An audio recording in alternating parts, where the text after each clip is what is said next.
J.D. Vance, Martha Raddatz over the weekend, ABC News, trying to again say that while you're on the campaign trail, you're playing up these issues that aren't really that big of a deal. Take a listen.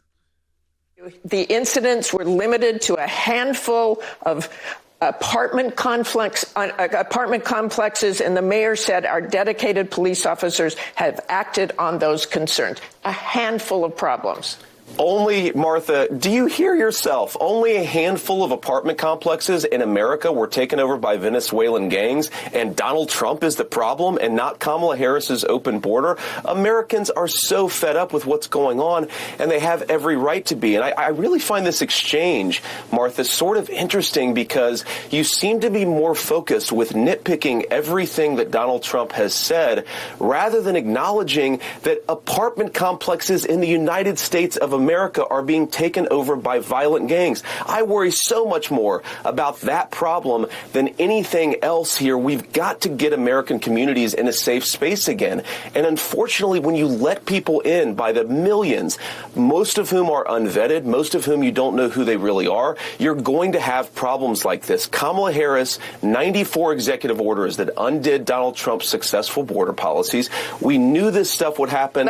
They bragged about opening the border, and now we have the consequences, and we're living with it. We can do so much better, but frankly, we're not going to do better, Martha, unless Donald Trump calls this stuff out. I'm glad that he did.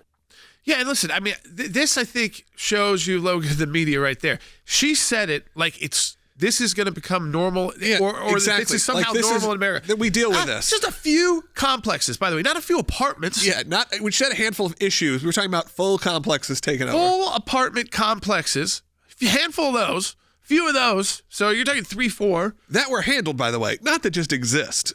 Yeah. I'm sure there are plenty that exist. And they were taken over by illegal immigrants who were part of a Venezuelan gang.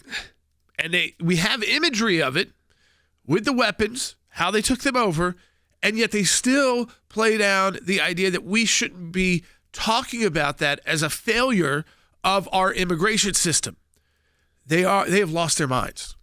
When they no longer have the ability, Logan, I think that's what it is, and their producers and their writers, some of them are young people too. Yeah. They're not all, it's not all just because they're age. No, I think that they just don't know how to talk to live in reality anymore. Yeah, and I think they're accepting a reality that we're not willing to accept. Right. Which is that America is going to become like this. It was going to just be, like maybe a few gang-riddled and this problem. This is not the country we grew up in, and I think that's sort of a big issue. When you look at the 70s, 80s, 90s, even to the early 2000s, it wasn't this way. It didn't feel unsafe everywhere you go.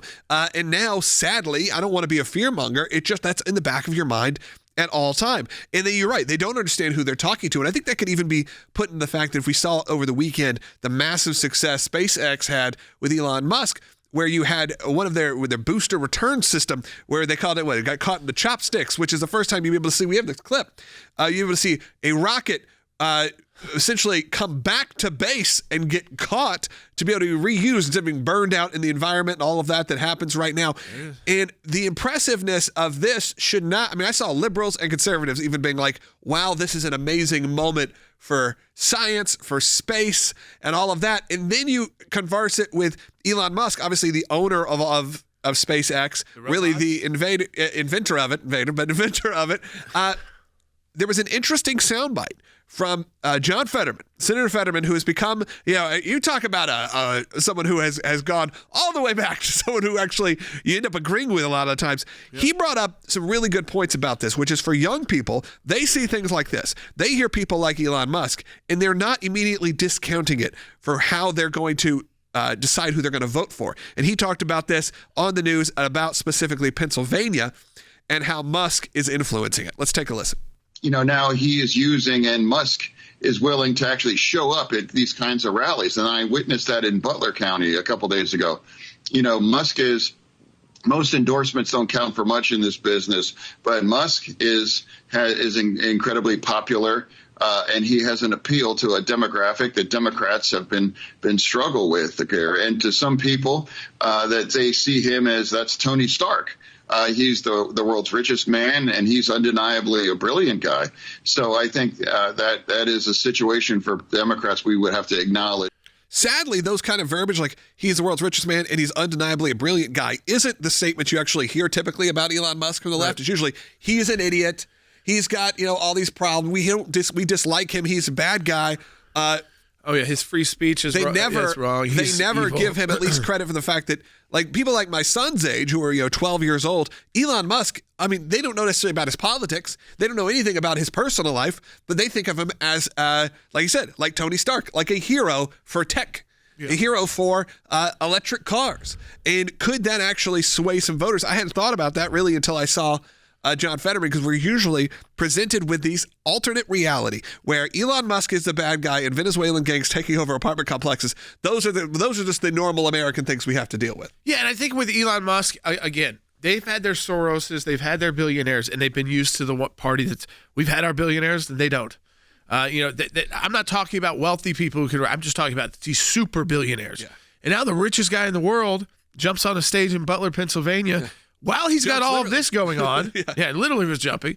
I mean, he's doing things that people mocked him for saying could be done. This was one of them, that you could catch the rocket back like this with the arms and with the flames coming down, and it then be easier to reuse the rocket. Yeah, well, he's doing things that environmentalists and people that care about the environment should be celebrating, but instead they had to demonize him because he's realized his industry will only keep inventing and kind of have the ability to do that if Republicans win. Yeah. So I think in a lot of states you're already voting. That's what I was saying. This is the day, these next couple of days, figure it out, get it done, because your folks that I know I'm talking to and who are watching, who can go and get other people out, and I want you spending your time doing that. Spend your time talking to people, encouraging them to go get in line, and also encourage them to do it while they could still do it in a quicker way. And then once you've done that, you could shift to the when they stop the early voting in your state, then you could shift to the next phase, which is and the local parties are usually organizing this, and campaigns then can tell you who's left. They know who's left, who hasn't gone and voted. That'll still be the vast majority of people, and then you can focus on that group. And so if you truly believe, like we do, and so many have said, that this election is so consequential for the kind of path our country's going on. I mean, again, every election is important, especially when you're talking about President of the United States.